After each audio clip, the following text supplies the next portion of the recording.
Guys আজকে আমরা যাবো হচ্ছে এই পাকা বাড়িতে, যেটা 100 বছর পুরনো বাড়ি। এই বাড়িতে কি আছে আমরা এখন পর্যন্ত জানি না, কিন্তু এই বাড়ির সম্বন্ধে অনেক অনেক অনেক কিছু, অনেক গুজব, অনেক ভালো মন্দ অনেক কিছু আমরা শুনছি, ছোটবেলা থেকে শুনে এসেছি। যদিও এখন পর্যন্ত আমরা গেছিলাম একবার, যতদিন যাচ্ছে এই বিল্ডিংটা আরো পুরনো হচ্ছে। গিয়ে দেখি যে আমাদের সাথে কোনো ভৌতিক ঘটনা ঘটে কিনা, এন্ড এক্সপ্লোর করবো। Let's go. ওই ও হাই হাই এই বাড়ির কথা কইছি, আর এই বাড়িতে ঢুকতে চাইতেছি, আর হইতেছে আমাদের সাথে এরকম একটা ঘটনা ঘটতেছে। মানে আশেপাশে পুরো একদম পাথর as you can see guys. এখন হচ্ছে প্রায় অন্ধকার, একটু রাজনের দিকে আমাদের সাথে তানভীর, রাফসান, নাবিল। খুবই তো ভয়ানক লাগতেছে আমার কাছে। কেমন আমরা ঢুকছি ভাই অনেক আগে, ছোট পোলামান ছিলাম তো, আল্লাহর রহমত আসলে আমগোর উপরে বড় হইছি, পাপ কাজ করতে করতে বইরা হালাইছি। এখন তো আমগোর রহমত নাই। আর ওই সিঁড়িতে একটা চুমা দাও ব্রো, জানি না গাইস কি হয়েছে। সুন্দর ওই ভাই হ্যাঁ হ্যাঁ ওই এটা কি? আরে এদিকে আর্ট করছে ভিতরে ঢুকানোর সময় ঠিক এরকমটা দেখতে। এদিক দিয়ে অনেক বছর পুরনো তো, তো গাছ অনেক জ্বালাই গেছে গা ভিতরে শুধু। আর ভিতরে এজ ইউ ক্যান সি এই অবস্থা, কিচ্ছু নাই, উপর দিয়ে একদম পুরো এই হয়ে গেছে গা। আর পুরনো তো বাড়ি ভেঙে যাবে, সব ভেঙে যাবে গা। ওই একটা গন্ধ দেখছো ভিতরে? ওই ঘিরে ও শিট। বাট খুবই রিস্কি অবস্থা। ও ভাই এখানে এখানে একা আসলে মন করেন শেষ। চ্যালেঞ্জ দিলাম। ছোটবেলা একটা কাহিনী শুনছিলাম যে অনেকে বলছিল এটার ভিতর আসার পর নাকি রক্ত পাইছিল, সিঁড়িতে রক্ত পাইছিল। দিনের আওয়াজ তো এর জন্য হয়তো গাড়ি ঘোড়া আর মানুষ যাচ্ছে, বাট রাত হয়ে গেলে এখানে কোনো মানুষ থাকে না। এদিক নাই সিঁড়ি, যাবো কিভাবে? বা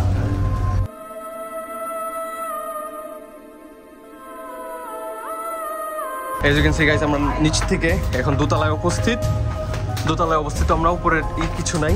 আর ও ওয়াও, এই যে এই জিনিসটা অনেকদিন পুরনো হয়ে গেছে তো, যে জিনিসগুলো হয়ে গেছে। এখানে ভূতের শুটিং হয়েছিল, ভূতের মুভি ছিল, একটা ভূতের মুভি। ওই এইটা সেই ব্রো, এই জায়গায় তুই রাসেল ভাইপার থাকে, সাপটা যদি থাকে রে ভাই। ওই কেন ডাকতেছে? রাফসান কি হয়েছে? ও ওই উপরে যাবো কিভাবে? এরকম সিঁড়ি আমি বলি আচ্ছা, এটার উপরে তো যাবো আমরা। ছাদটা আগে কভার করে আসবো নাকি? না না, দোতলাটা আরেকটু দেখা। বাইরে আবহাওয়া খারাপ আর প্রায় সন্ধ্যা হয়ে আসছে। একটু পর আজান দিবে। টাইম কত? টাইম হচ্ছে এই যে 6:14। প্রিন্স ভাই গো, প্রিন্স ভাই সিঁড়ি যদি আসছিল। প্রিন্স ভাই কোন রুম থেকে ঢুকলাম, কোন দিক থেকে কোন দিকে চলে এলাম? আউযুবিল্লাহি মিনাশ শাইতানির রাজিম।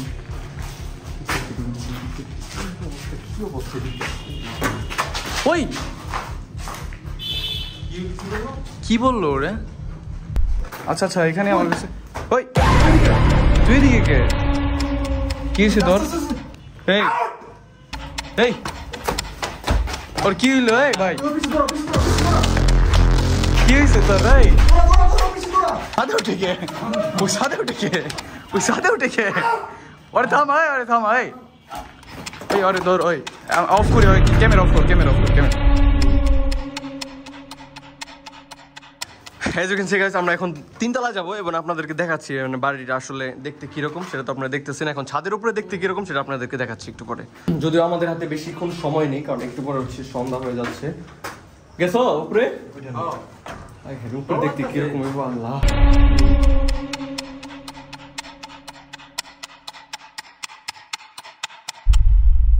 প্লেসটা হচ্ছে এত বড় একটা গাছ, ছাদে কোনো টবও নাই, এদিকে কোনো মাটিও নাই এদিকে। ওই ও ওয়াও, কই এলাম ভাই রে? জায়গাটা কিন্তু সুন্দর। যাই হোক, ভৌতিকের মধ্যে একটা সুন্দর প্লেস পাই গেলাম। এটা একটা ছাদ আসলেই ব্রো, কিরকম জায়গা, এরকম ছাদ। আর কি এদিকে যে মানুষ থাকে না এটার প্রমাণ এটা, কারণ এদিকে এত গাছপালা হয়ে গেছে গা বছর হইতে।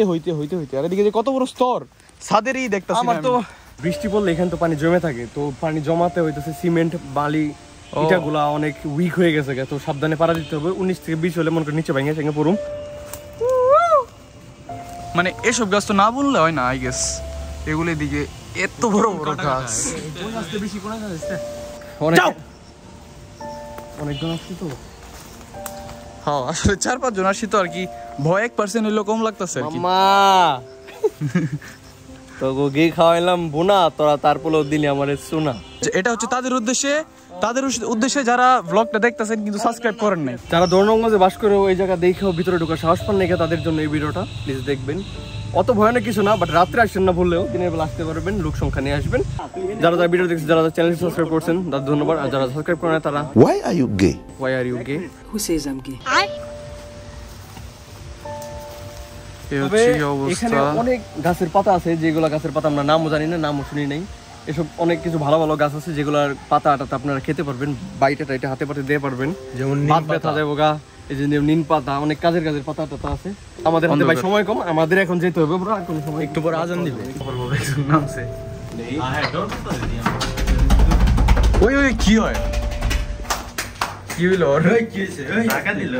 ওই তাড়াতাড়ি আমি একা নিচে দাঁড়া রয়েছি ভাই, আমার তো ভয় লাগতেছে। আমি তো এটাই কইলাম তোমার। আমি মেঘলা উপরে ছাদে দাঁড়াইছি। এই জায়গার নাম অনেক নামে চিনে, রূপালী ব্যাংক, কেউ চিনে হাসনাবাদ পরিত্যক্ত বাড়ি। হচ্ছে মেবি 1945-এ এটা পরিত্যক্ত করা হয়, কারণ এই ব্যাংকটাতে আগুন লেগে গেছিল, যেরকমটা মানুষের কাছ থেকে শুনছি আর কি। এদিকে আগুন লেগে গেছিল, তার জন্য পরিত্যক্ত হয়েছিল। আর এটা ছিল খ্রিস্টানদের একটা প্রতিষ্ঠান, আর এখানে একটা ব্যাংকও ছিল, একটা ব্যাংকই ছিল আর কি। ভূতের মুভির শুটিং ও করছিল এখানে, হ্যাঁ। ওই দিক থেকে আর কি সবার মনে অন্যরকম একটা ইয়ে এসে পড়ছে, একটা ভয় এসে পড়ছে। হ্যাঁ। এই বিল্ডিংটা আমাদের দোহারনগঞ্জে আছে বলে আমরা ফ্রি ঢুকতে পারতেছি, অন্য কোথাও হইলে এখানে চার্জ হইতো, চার্জ নিত বা অনেক কিছু করে ফেলাইতো। এনিওয়েজ এই বিল্ডিংটা নাও থাকতে পারে। ভিডিও কেমন লাগলো অবশ্যই জানাবেন, make sure to like comment subscribe to my YouTube channel. দেখা হবে নতুন কোনো ভিডিওতে। This is Prince sign out, I'll see in the next one guys. মাম্মা বুঝো নাই সাবস্ক্রাইব।